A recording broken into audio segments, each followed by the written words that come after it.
You must be either mad or insane to seek out this godforsaken place.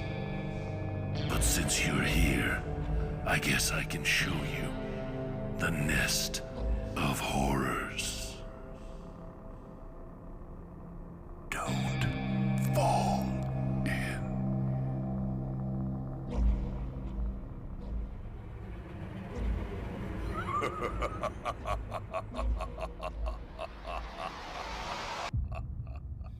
I am stubbornly still alive, and this is the Nest of Horrors podcast. Some people are afraid of spiders, or heights. Some are even afraid of me. But in this tale, we explore the fear of needles. This story has been pulled out of The Nest by Geneve Andersson, entitled Cold Blood. This story is narrated by Josh Beard, Gwensalir, Maria Corcovado, Nick Reedy, and Emily Kerwood.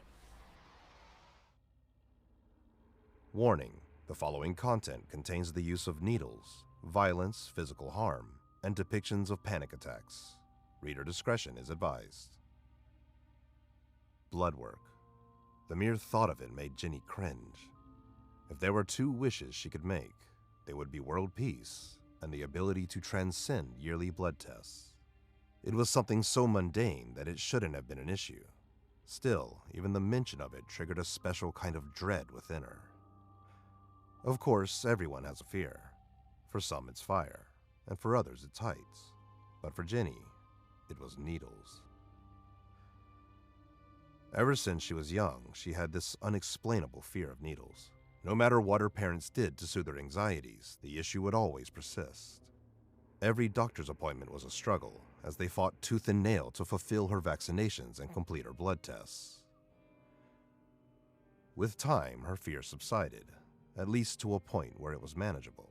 However, a voice would always plague the back of her mind come time for her dance with the doctor again. Cut to the present day, February 2008. Ginny found herself in the moments before another dreaded appointment. For some unknown reason, its date was moved forward by 2 months, leaving her more nervous this time around. She tried to distract her thoughts by running a few errands beforehand, but the drive to the clinic brought them flooding back. The otherwise tame suburbs of Boston did little to pacify her. Every traffic light and stop sign she passed was a countdown to face her worst fear. Her entrance into the clinic's parking lot left her feeling queasy on the inside. Ugh, man, why did those little torture devices have to be invented? She muttered underneath her breath as she parked in the farthest spot from the building. She needed some time to sit in the car and mentally prepare herself. When she was ready, she left the vehicle and made a beeline for the facility through freezing weather. The building was certainly nothing to write home about, at least to her who'd been there several times before. It was constructed out of cinder block and painted white, not so far off from a prison-inducing high school atmosphere. The front entrance was shielded by a wall of full-sized industrial windows covered in posters, complete with a set of glass double doors. The reflection was oddly impeccable and held the logo of the clinic.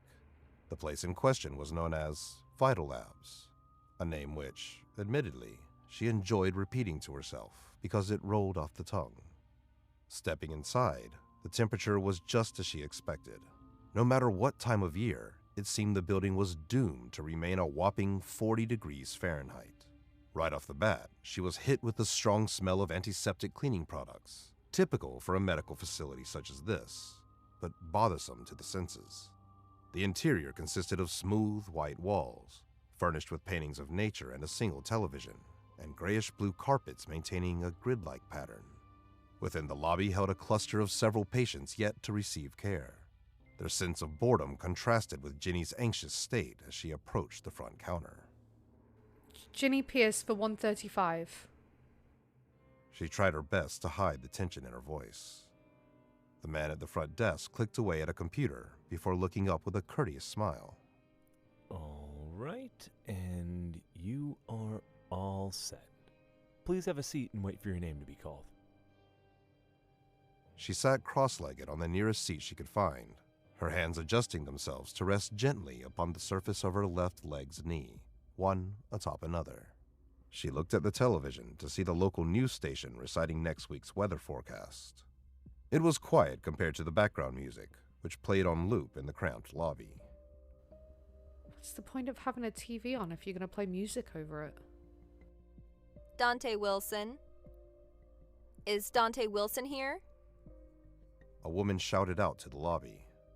A scruffy man, no older than 25, followed her down a winding corridor and into the unknown.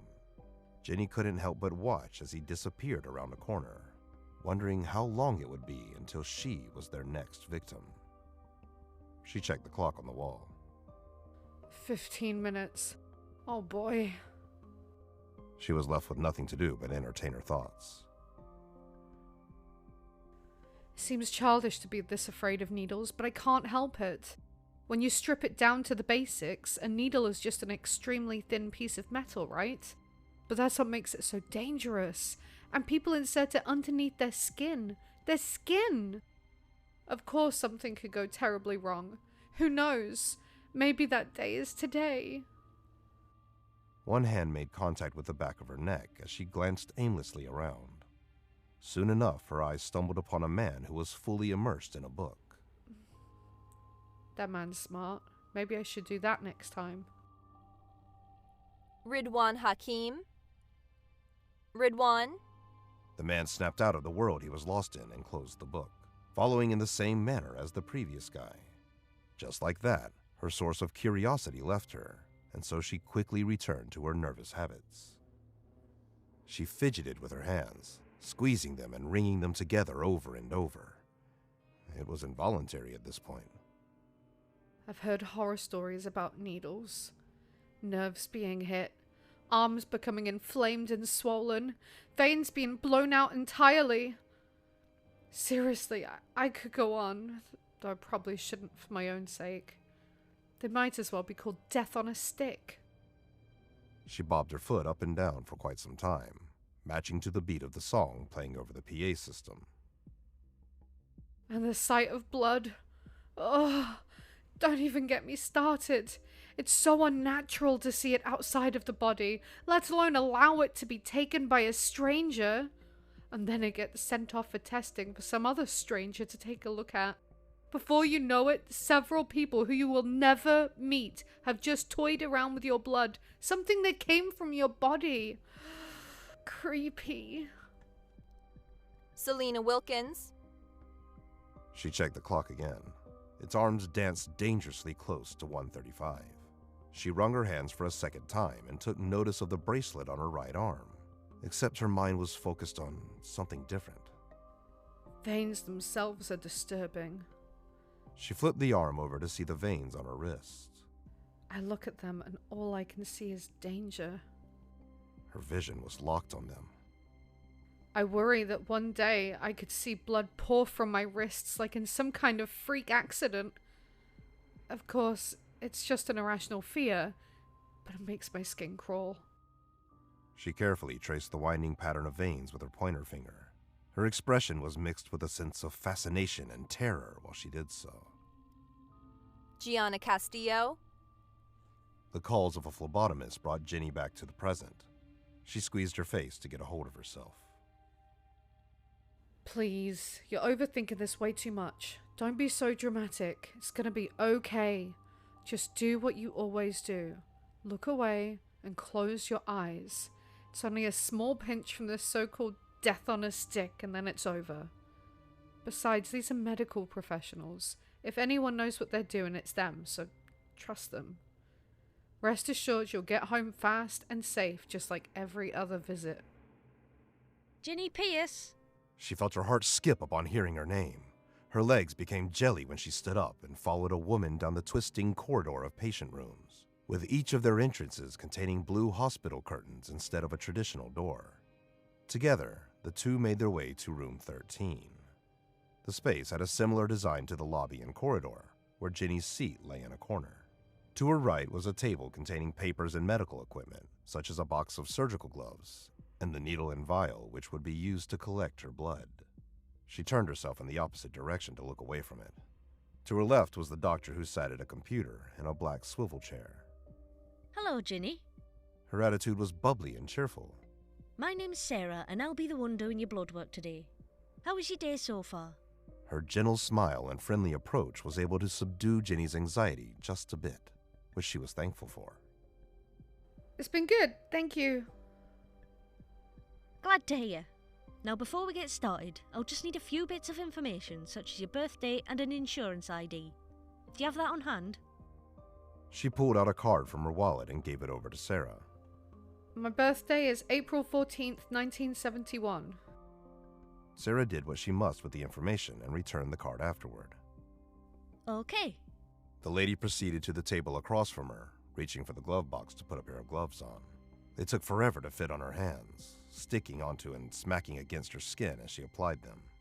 Ginny paid attention too closely, but stopped when she realized it was making her feel worse. She took a deep breath and laid her left hand palm up on the arm of the chair. It was made into a fist shortly after, an unconscious decision which revealed her distress. Sarah was quick to pick up on her body language and uncomfortable expression. Bit nervous, eh? It's all right. I'll make sure it's over with quickly. She sat down and flocked to her patient's side with the needle and vial in hand. A little word of advice. Try not to tense your arm during venipuncture. A relaxed arm makes for a smoother draw and lessens the risk of injury. Those deep breaths you were taking, those were good. Keep doing them. That'll be very helpful. Her advice proved useful. Another set of breaths allowed her to unfurl her fingers one by one and loosen her arm. You ready? Ginny nodded her head in response. It's okay. It's just another routine appointment. Look away and close your eyes. Better yet, don't even focus on the pinch. Think of what makes you happy. Think of home. Think of your family. Oh, and don't move your arm either. She was quick to take her own advice as well. Her eyes plunged into the darkness and her head took a sharp turn away from the action. With the sudden absence of light, she pictured herself in the comfort of her own home, the unmistakable scent of lavender enveloping her mind and nose as she walked through the front door. Everything there was kept clean and tidy, because in the privacy of her abode, the power of choice lay in her hands. She pictured herself sinking into the cushion of a couch while she delved into another captivating book, something she'd do when the stress of life became too much. But most importantly, she saw visions of her wife and child as she arrived home, welcoming her back and showing their affection and gratitude for her. She loved them more than they could ever know. These pleasant thoughts filled the void and brought her peace. Done. Before she knew it, the procedure was over with.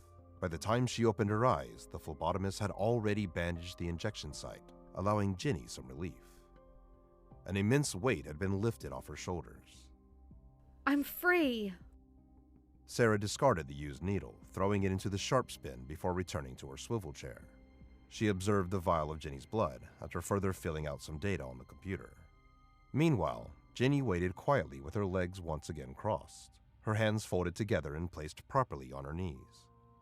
She was longing to get home and fulfill the visions in her head. Okay, looks like you're all good to go. Any questions? The woman looked back as she was about to leave. She held the vial in her hand, ready to place it in storage. Not any that come to mind, no. Then you're free to leave. Don't forget to schedule your next checkup at the front counter. Have a nice day. As she faded behind the curtain, so too did her perky voice, leaving Ginny alone in the room. The hum of the fluorescent light rang in her ears while she stood to organize her belongings. Before she could make it to the hallway, something obstructed her path. A lanky hand gripped the edge of the curtain and pulled it aside. There in the doorway stood another woman, unfamiliar and much unlike Sarah. The lady's whole aura was off-putting. Her stance was the most proper she'd ever seen from another person. Body straight, shoulders back, and a leveled head. Her neck-length hair was the darkest shade of brown. Its waves led the eye's attention to a pale, angular face, the likes of which was partially obscured by a pair of round, green-tinted shades. The most striking feature of her face was the lipstick she wore. It was glossy, the brightest and boldest of reds. The clothing she wore indicated her association with the clinic, as she was dressed in a large, white lab coat, accompanied with black boots underneath an olive green turtleneck, which stuck out at the top. Her lab coat was incredibly spotless. The only thing you could see on it was a name card attached to the fabrics of her attire. Kikimora Romanov, clinic owner. She read to herself. The woman's height over her was somewhat intimidating. So was her empty expression, held as she continued to haunt the exit. Hello, Jenny, is it? Her voice was smooth, uncomfortably smooth. It sent a shiver down Jenny's spine. Yes, Ginny Pierce.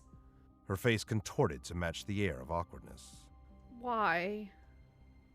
The heels of Kikimora's boots straightened and made contact with each other, while her legs clung together like superglue. Forgive me if my presence unnerves you. It seems to be an unintended consequence of my nature. I assure you, I have no ill intention. What are you here for, Miss Romanov? That's Mrs. Romanov to you. She raised an eyebrow. Her voice unveiled a hint of irritation which she was fast to cover up. Sorry, Mrs. Romanov. What do you need me for? I have something to disclose to you. It is in regards to your recent blood sample. Already? Yes. I noticed some irregularities with your blood when the lady who tended to you carried the vial to storage. Its atypical nature concerned me as an expert in my field of work. Even with those shades, she could tell Kikimora's eyes were piercing her soul, analyzing, reading her mind like an algorithm. That's strange. This is the first time I've had such issues with a sample, and Sarah never took notice of this? Mrs. Paisley is new to this facility. She's not yet accustomed to our standard protocols. That is beside the point of this conversation. What are these irregularities in my blood? Are they serious? Regrettably, yes. It could pose an imminent threat to your well-being if left unaddressed. Jenny's eyes descended upon the ground in deep thought, concerned by the news. What is it? I have to know. Please meet me at my office. I'd prefer to have this urgent discussion in private, if you don't mind. Her back was turned from her fellow patient, her head craned so sideways she appeared to have the neck of an owl. Her left hand held onto the frame of the doorway, and the other one signaled for her to follow along. She made swift her departure into the hall. Something about this urgent discussion didn't seem right to Jenny, but she followed anyway, not wanting to lose her in the abnormal layout of the building. She can tell something is wrong just by looking at my sample? Obviously, I'm no expert in health and medicine, but I guess something about its appearance must have alarmed her. It got harder to follow the doctor's trail because she moved as promptly and as darkly as a shadow. She appeared around the bins easily. Despite a clinic populated with patients and employees alike, the narrow confines were somehow quiet and devoid of life. The walls became barren further along the path, and the lights on the drop-down ceiling steadily grew dimmer, presumably from old age. What do I know? I kept that vial out of my sight. I wouldn't have known what my blood looked like. They're called professionals for a reason, so I'm sure she knows what she's doing. Right? They approached the final stretch of the corridor, the tail end, long past the familiar patient rooms. It was an area shrouded in darkness, due to clear negligence on the facility's part. The only true source of light came from the office to the left, and the light of an emergency exit straight ahead. Both vied for her attention, trying to outshine each other in a silent screaming match. Kikimora slipped into the office without a second to waste. Meanwhile, Jenny came to a standstill. The uninviting atmosphere made her feel like an animal being lured to a slaughterhouse, yet she moved hesitantly into the office space. A foldable chair was set up for her, however the one behind the desk was empty. She shut the door to the office before resting her purse on the floor and sitting down. Where did she go? She turned her head side to side, but she couldn't find the woman anywhere. It was only when she turned far enough that she saw the door of a walk-in closet behind her. The muffled sounds of rummaging emanated from within. Okay. In the meantime, she entertained her curiosity by observing the details of the room, especially with what sat in front of her. Shelves, posters, diplomas. However, it was the contents of the desk that piqued her interest the most. In the middle of its surface, just before the vacant chair, sat a collection of printed files stapled together. The front page contained a scattered group of damp marks around the bottom. Next to the files sat a fountain pen, a near-finished cup of coffee, and a desk lamp which had been switched off. Somewhere not too far from these items was a picture frame containing a photo of Kikimora and an unknown man holding each other close. She examined the scene for what felt like hours as she waited patiently. At once, the closet door creaked open. Before she could look back, an object flew past her left like a bullet of a gun, hitting the bottom front of a metal filing cabinet and bouncing off somewhere behind the desk. It moved too fast to see what it was and let out a crashing sound which echoed throughout the vicinity. The noise of this mystery item startled her and sent her body into a fit of shuddering. She stood up to see what it was, stabilizing her body by placing her palms on the surface of the desk. The source of her fright was inches away from discovery when, suddenly, something struck her violently in the back of the head. The lights went out. When she woke up, she was no longer in the same place as before. She was delirious, disoriented, her eyes pestered by a bright light above her. Said light did not help with the headache she was dealt. For a few minutes she wasn't scared, just confused. Confused as to where she was and what had happened to her. Am I home yet? She thought, trying to comprehend her current situation. Something unknown was stuck over her mouth and muting her groans of pain. It seemed something restricted the rest of her body as well. In time, she came to her senses. The delirium wore off, and her vision cleared to a point where she could process her surroundings. She found herself sitting in a strange room, her arms bound palm up to the arms of the chair she'd been placed in. Her chest and legs, too, had been tied to the back and legs of the seat, respectively. That unknown something over her mouth was tape. Her heart rate soared when she realized the seriousness of her circumstances. In light of this, she became much more alert and looked around the room frantically. It was windowless, concrete, and chillingly bleak. The size of it was enough to induce a claustrophobic feeling, especially if you happened to be held against your will. The light in the room came from a low-hanging lamp attached to the ceiling. Its narrow shade constricted the light in a way that it could only reach Jenny and the area in front of her, leaving the rest pitch dark. What lied beyond her vision was a mystery. However, the vague sound of clanking and kettling meant there was likely a boiler behind her. Ahead of her was an L-shaped table, settled in the corner to her right. It contained a myriad of materials, including drawers, papers, and various types of medical supplies, among a few other things. To the left of the wall straight ahead was a closed metal door. Its hinges screeched as it slowly opened, revealing the presence of a woman. Kikimora? I don't understand. What could she want from me? No matter the excuse, she still feared for her life. Kikimora stood in front of her with her hands behind her back. Her posture was perfectly, unnaturally still. You're awake. She was less than pleased. You were out for a good while. She briefly adjusted the side of her eyewear. You're quite a sleeper. Robotically, she made her way to the L-shaped table and went about her preparations, head faced away from her victim. A pair of blue surgical gloves were fitted snugly onto her hands. They produced an audible smack against her arm as the latex was stretched, pulled down, and subsequently let go of. Let's cut to the chase. Certainly, we've already met, so a second introduction would be redundant.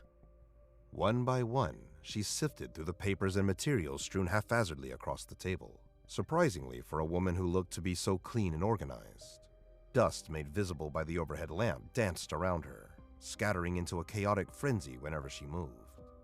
She selected a few documents from the mess and neatened them before setting them back down on a clearer part of the table's surface. Her fingers operated a butterfly needle with care and sensitivity, checking its surface for defects. You're here today because you have something I want. Something invaluable. She turned towards the light, for a better visual of the needle and its tube. As a result, Ginny's attention latched onto the weapon with unparalleled speed. She's armed. Prepare yourself for a blood harvesting. It should be relatively painless. That is, as long as you comply. All I need is 2.5 pints. She said as she continued to handle the needle. Ginny's eyes widened like saucers. She never signed up to have so much blood drained out of her. The distress built to a point where she couldn't help but scream, even if the sound was suppressed by tape. She flailed around in a hopeful attempt to loosen the bonds and escape the chair, trying with all the strength and energy she could possibly exert. But her efforts were futile. The bonds only tightened, further digging into her skin and causing her pain. The failure of her attempts brought immense frustration. I can't say for certain whether you will live after this. Shame. You have such pretty eyes. She stopped and stared into the blue of her pupils, observing her struggle for freedom, like a spider observing a fly caught in its web. She was rather unaffected by the commotion at first, with her motionless stance and straight face being proof of this. However, after some time, the noise and the movement grew on her nerves. She grimaced at her squirming around, writhing and thrashing like an injured animal that should have been put out of its misery. Kikimora held her still and tore the tape from her mouth without consideration for the resulting sting. Its presence left a burning mark on her face, making her wince. Good grief. What is your issue? Afraid of a little pinch? She glared as if something was wrong with her, a sort of repulsion and contempt that her body language shifted to convey. 2.5 pints? That's over twice the amount they take for blood donations. You're going to kill me. Yes, but you will be saving another person's life.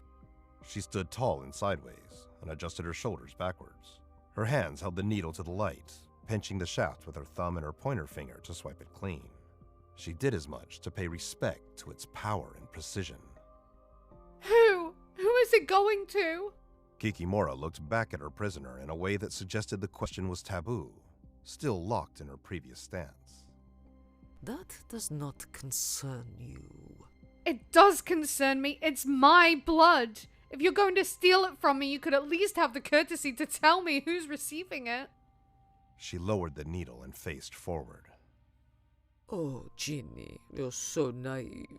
Do you think you have a say in this? You're just a means to an end, a vessel for what I need. I have rights. You can't just take my blood from me without consent. I want to know who it's going to. She said with a voice of fire, leaning as forward as the bonds would allow for. Her fingers were stretched like claws and her teeth revealed themselves like fangs. She was ready and willing to defend her life, even if she was unable to in the physical sense. You don't understand, do you? This is about survival. This is about saving a life that matters to me. The recipient doesn't concern you. My blood, my say. I've got loved ones too, people that care about me. You can't just play with their lives like this. Please, have some humanity. Humanity? Don't make me laugh. She scoffed and turned back to the side, dismissing her with a flick of a hand. The world is a harsh place, and you're just discovering the dark side of it. Your blood will be the price to keep my world intact. She went to continue her preparations, looking back at her one last time before turning away. Keep your nose where it belongs and stop probing for answers that, quite frankly, are none of your business. Ginny's heart sank lower into her chest. Left to the stillness of the sound and the air, her mind began to spiral at the thought of the needle. It was a blood-sucking vampire that wouldn't stop until she was dead. Nothing could convince her otherwise, now that she was faced with a life-threatening situation. She looked over at Kikimora, who was almost done constructing her lethal procedure. The sight of it made her nearly slip into a panic, narrowly escaped by taking steady breaths and focusing her attention on the ground. This isn't the time to spiral. You can't give up. Not now. You have too much on the line. She was able to briefly quell the trembling. Just keep probing. Eventually she'll have to spill. Then maybe you can reason with her. She mustered the courage to speak up, or at least enough that she appeared calm. You said you were doing this to save a life that matters to you. Her head was tilted gently to the side when she broke the silence. They must be someone important, right? So, what of it? She paused in her work to make a retort, her face still pivoted towards the table. Is it for a friend? No. A sibling? She continued. No, I told you. She hissed. One of your parents? The guise of her professionalism was close to shattering. She clutched the table's edge with an exceptional amount of force, declining to answer the last question. Ginny paused, struck with an epiphany. The answer was clear now. It lied in her first interaction with the doctor.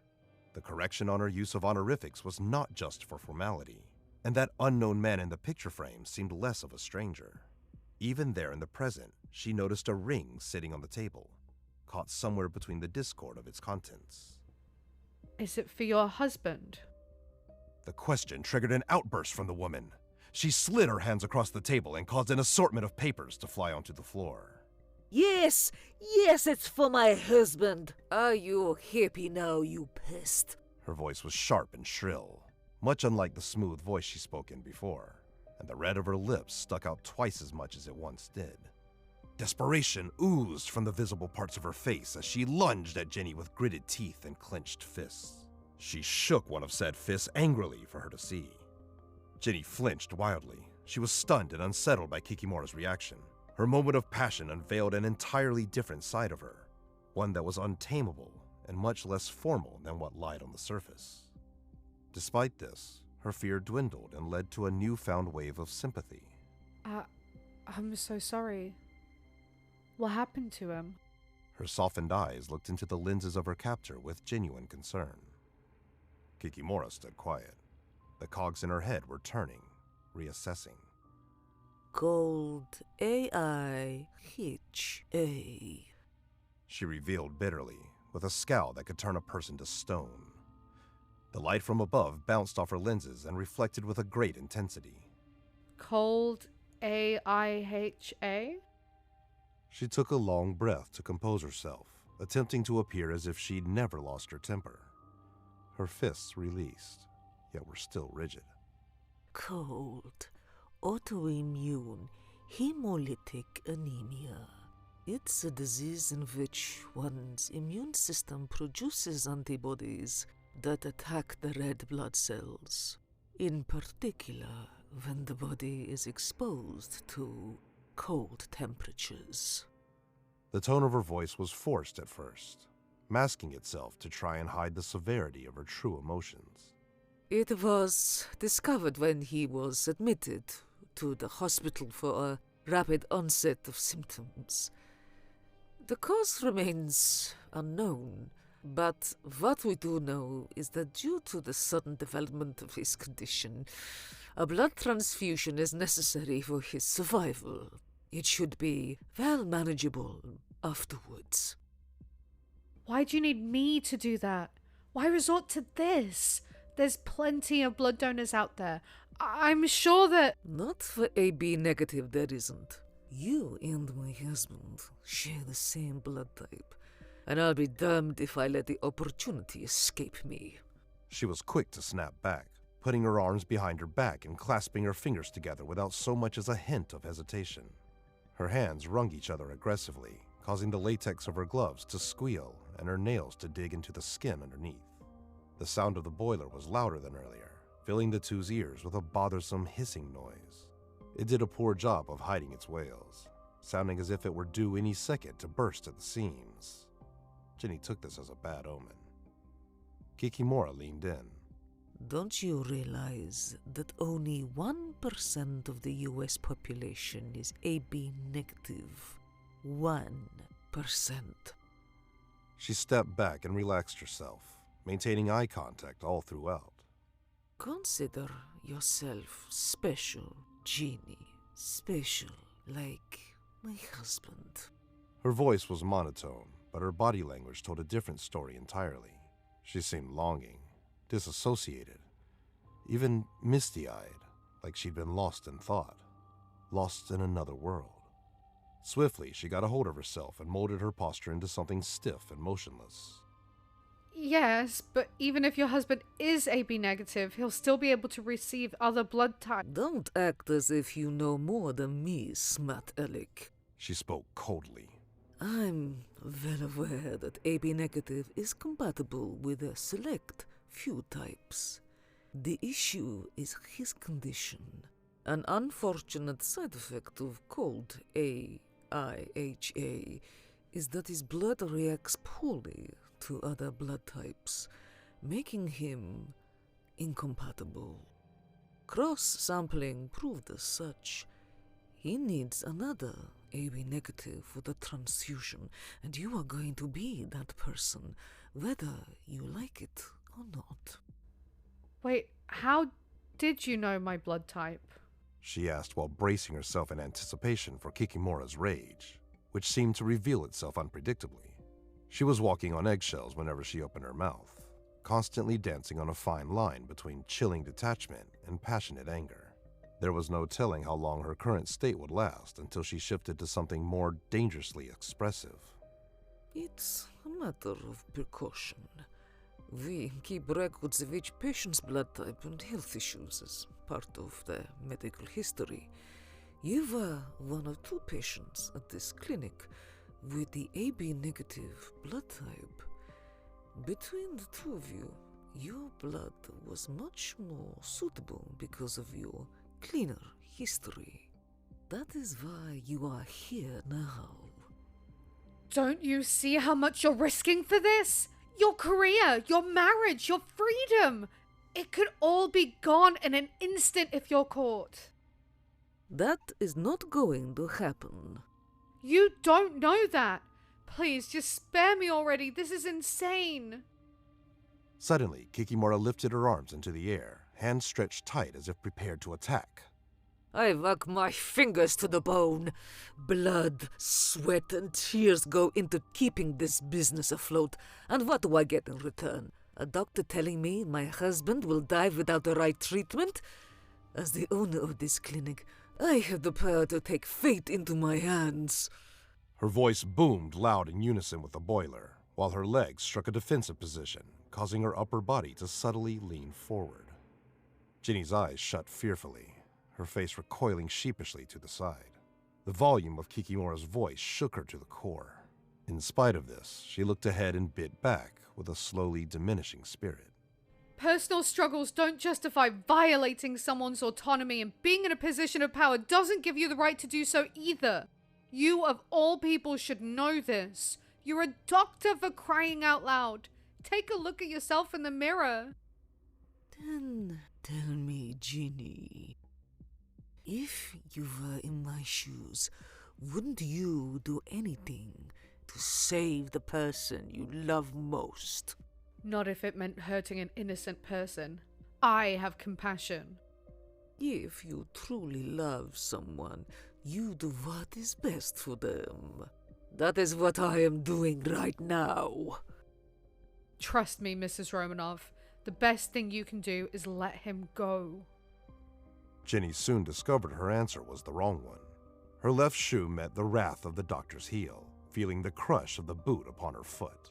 The impact was swift and powerful, leaving her unable to defend herself against it, as if she could anyways. She squirmed in pain and struggled to produce words in the aftermath of the brutal stomp. To Kikimora, she was simply a bug that needed to be dealt with, but she couldn't let herself be silenced. The woman's escalation to violence frightened her, though she had to keep a brave face if she wanted any chance at survival, even if those chances were slim to none. Her dwindling resolve wasn't a good sign. I'm running out of things to say. It's so easy for you, isn't it? Her attitude was tainted by spite. You don't know what it's like to see the love of your life dying in a hospital bed, to see someone you care about become a shell of themselves. Why don't you have compassion for me? It's times like this where you must think of your family. And what about my wife? How will she cope with the loss? How will our child be affected by this? Losing one of their parents at such a young age. Don't they matter too? After all, I'm only thinking of my family just like you. Don't be so delusional. If one parent is gone, the child still lives. They'll be fine in the care of your wife. Can't the same be said about you and your husband? How can you look someone in the eyes and tell them that? Something so cold and malicious. Please, you have to realize that life goes on. Let him rest. She gazed at her with the most sympathetic expression she could, highlighting the blue of her pupils tenfold. They tried their hardest to pierce through the mystery of her lenses and reach into her soul, searching for any semblance of humanity left within her. Anything at all to sow the seeds of empathy in her heart. Her voice was soft and gentle, partly because she'd grown weary from the fighting. This was her final resort, the last thing she could think of to get through to her. Something changed in the way Kikimora conducted herself. She didn't have a response. Rather, she froze in place like a statue. It didn't seem like Jenny's words had much to do with it. More so it was the face she made which perplexed her. Her green eyes revealed themselves when she took off her eyewear. They looked back at her, staring straight into hers as if she was stuck in time. Something paralyzed her so terribly that her face painted a picture of horror and reflection. In all their time spent arguing with each other, she had never seemed so vulnerable. It was like she'd become someone else. Her expression went through a slew of emotions, but ultimately settled when her eyebrows plunged scornfully in the midst of a sudden revelation. Whatever this revelation was, Jenny would never know. You told me to look into a mirror, correct? Well, I am. I see the past when I look at you. But that's the thing. I'm not like you anymore. No, I'm something stronger. She exuded a new sense of confidence and gave into the obscurity of her shades once more. Thus her fate was sealed when she returned to the table, collecting her supplies to set the scene of the terrible blood harvest. See, you're the one who needs to realize that the world is a cruel and unforgiving place. It has a dark sense of humor, a sick way of telling jokes. Every day, innocent people become victims to things beyond their control, and you're simply one of them. You were in the wrong place. At the wrong time, and unfortunately for you, there's no undoing that. But No buts. Listen here, Pierce. You and I are not here to debate morals or ethics. We're here to get the job done, and nothing on this miserable earth is going to stop me. A needle occupied her grip. It was attached to a tube, connecting it to a blood bag on a dropper stand. There were 2 of each on both sides, for the sake of efficiency. Now, I suggest you close your eyes and take some deep breaths. You can't weasel your way out of this. what would your husband think if he saw this side of you? Her voice trailed off from fatigue. It's easy. He never will. She knelt over and applied a tourniquet one after the other. Her fingers searched for a good placement of the butterfly needles, feeling around the area of her wrists with a cold touch. A little secret dies here. A new piece of tape was stuck over her mouth to silence her. So this is it. She sat bitter and defeated, a 1,000-yard stare on her face. Her mind stewed as she waited for what happened next, knowing there was nothing left for her to do. She'd exhausted all of her choices, everything she could have done, and none of it worked. Her mind and body were worn down like old, rusty machinery, having taken a toll from the harsh conflict. It consumed her, and there was still the blood harvest yet to go. I should have chosen that exit. The skin of both her forearms was sanitized and stretched, moments away from being punctured. There was nothing standing between the two as she looked on in horror. a stark contrast from the prior blood work appointment. Deep breaths were barely enough to keep her from producing fists. This time she couldn't help but stare as the needles were inserted into her forearms, her dread accentuating the sting of the pinch as they dug to the veins. It felt like spiders crawling into her body, triggering her fight-or-flight response in the process.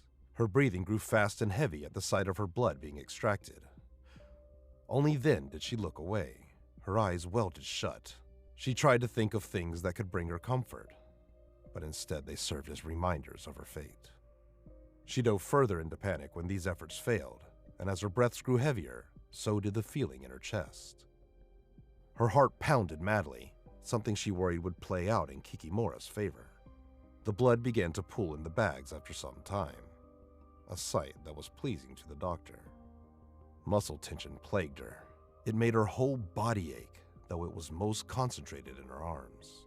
She could feel the deadly instruments shift and stir underneath the surface of her skin, resulting from bouts of shaking that became stronger and more uncontrollable by the second.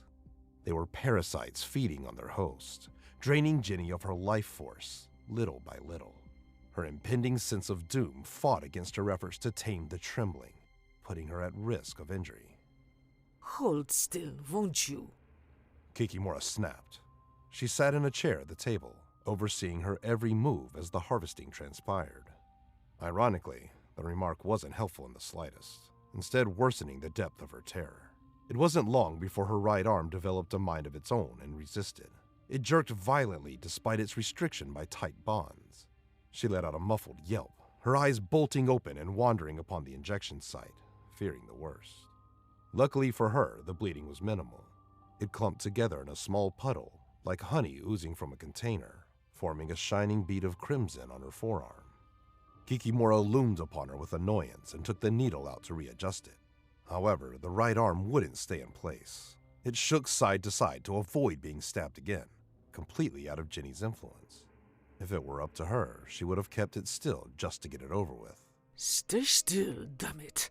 A low growl slipped from the phlebotomist's mouth.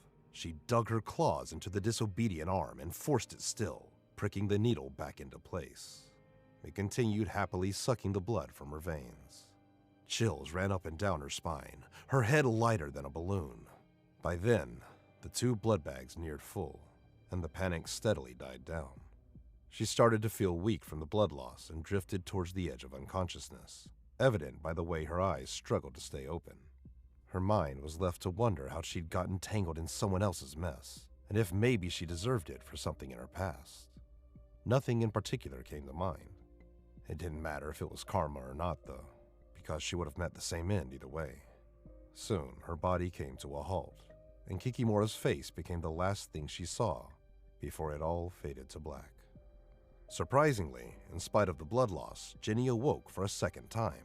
The frigid temperature she was left in produced a mild state of hypothermia. This, in combination with a sudden rush of adrenaline, defiant of her mental and physical weakness, brought her back to life.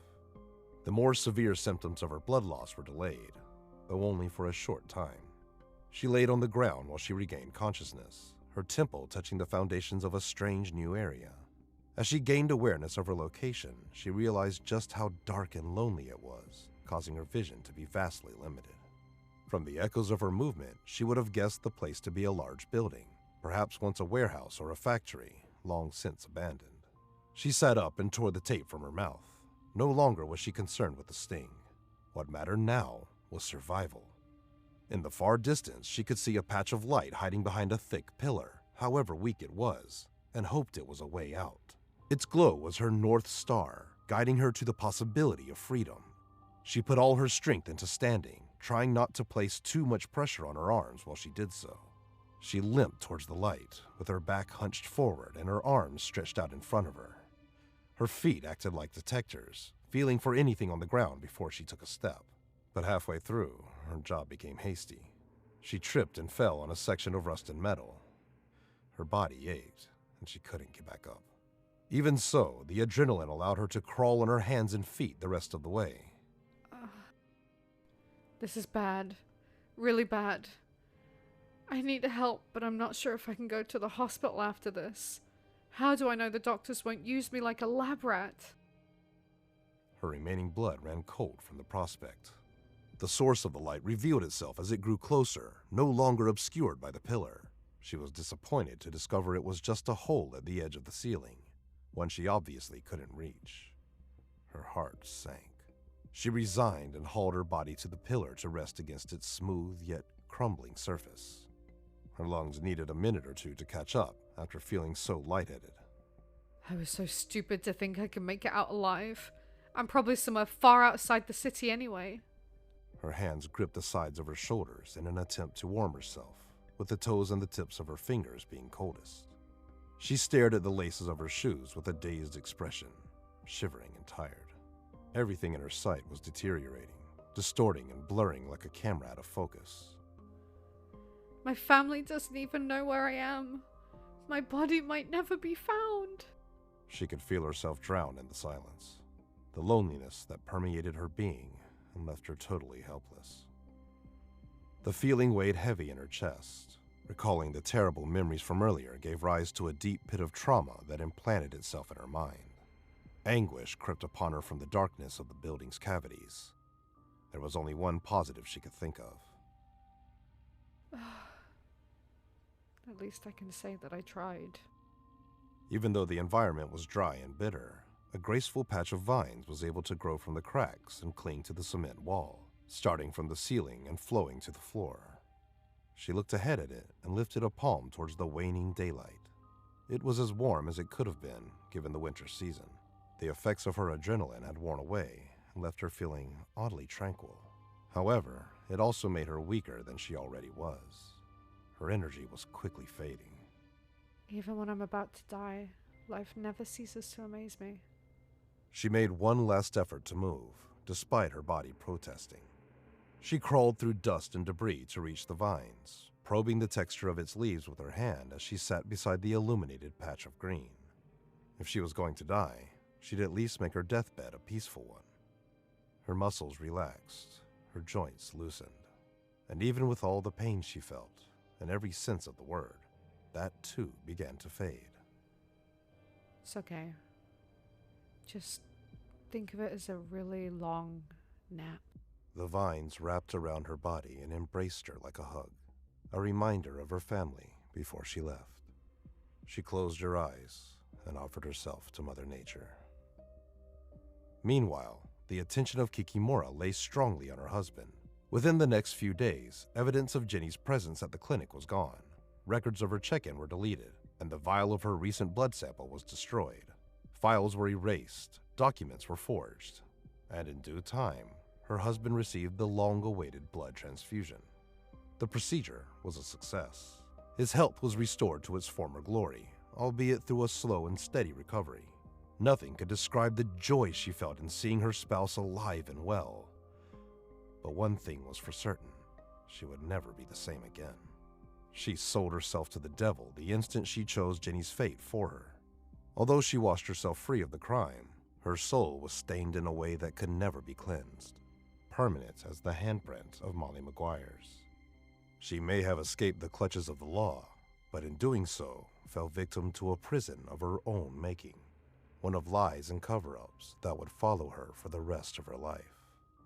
Behind Jubilation hid a murderer, a woman who lacked remorse for her wrongdoings. By the end, Kikimora proved herself to be something less than human, something with blood on its hands.